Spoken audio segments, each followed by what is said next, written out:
Andrew offended King Charles by allegedly committing numerous heinous sex crimes as part of his years-long association with Jeffrey Epstein. In fact, Prince Andrew so offended the king that this week Charles started the process of stripping him of his prince title and evicting him from the royal mansion.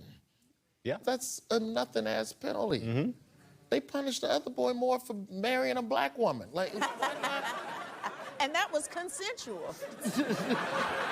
Andy was able to pay Giuffre a reportedly multi-million-dollar settlement in a civil case in 2022. Question: what's weird about Andy being able to pay a multi-million-dollar settlement? He ain't got no job.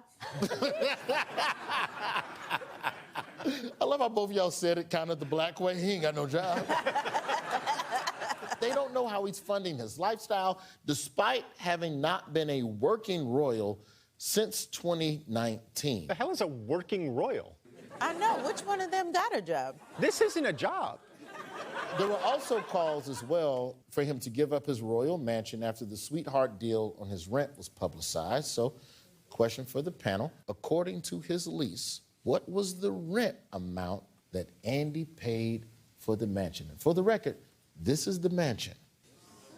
$8 billion. I'm going to play by Price is Right rules. I'm going to say £1 per year leased from the royal family. For the past 20 years, Andy has been required to pay 1 peppercorn per annum if demanded. If demanded. A peppercorn? What the fuck is a peppercorn? Like a literal, like. But not that whole thing. No, Just open that up and then take one out. 2 years rent, right? That's there. it. Would you like more rent on your pasta? Just say what? On November 5th, the satirical American version of Have I Got News for You took sharp aim at the British royal family, leaving audiences roaring with laughter and reflection.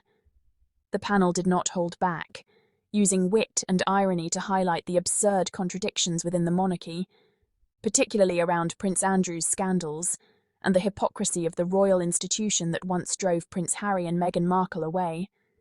The episode began with mock headlines and jokes about how Prince Andrew, once shielded by the monarchy, continues to make headlines for all the wrong reasons. The panellists joked about the royal titles being stripped from him, comparing it to a discount royal sale, everything must go.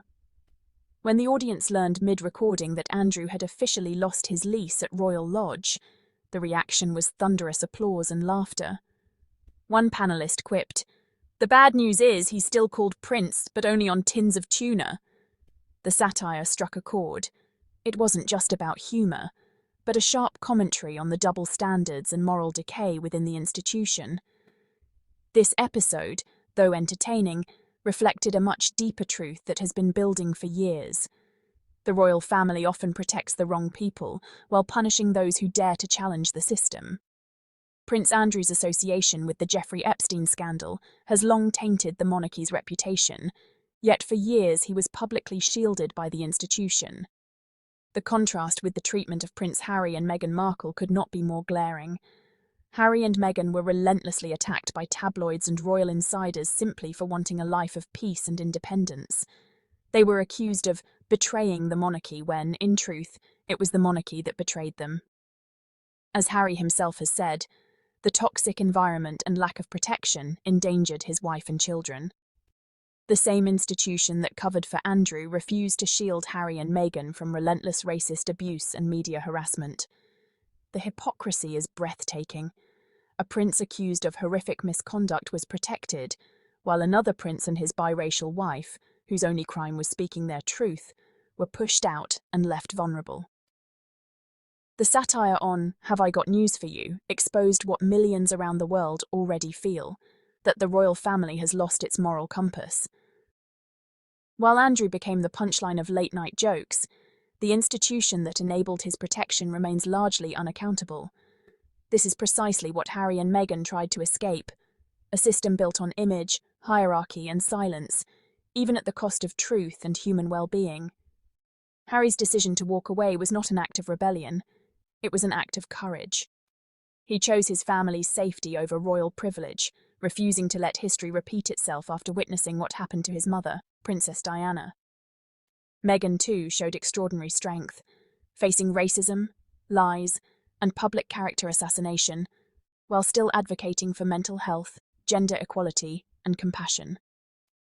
The couple has continued to use their platform for good, supporting veterans, children's causes, and humanitarian work, proving that they never needed royal titles to make an impact.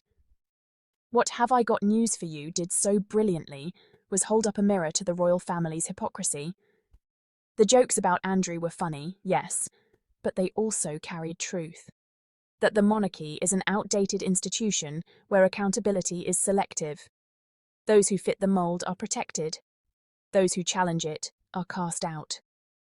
The programme's mockery was a kind of poetic justice, showing that even in comedy, people can see through the facade. As the laughter echoed across the audience, one couldn't help but think of Harry and Meghan, the two people who saw the truth from inside and chose to leave rather than conform to a system that rewards silence and punishes integrity.